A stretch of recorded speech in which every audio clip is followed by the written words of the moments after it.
তুমি কিন্তু কোনো প্রকার ভয় পাও না, বুঝো নাই? আমি তো আছি তোমার সাথে। আচ্ছা শোনো, এমনিতে তোমার বাবা অনেক রিচ, বুঝছো?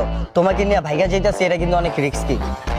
পুলিশের কিন্তু একটা জায়ঝামেলা হইতেই পারে। আমি জানি, যদি আমাকে কোনো পুলিশ জিজ্ঞেস করে আমি বলবো আমি ওর সাথে নিজ ইচ্ছায় আসছি, আমাকে কেউ জোর করে না। আমার বাবা তোমাকে মাইনা নেয় না, তাই আমি তোমার সাথে আসছি।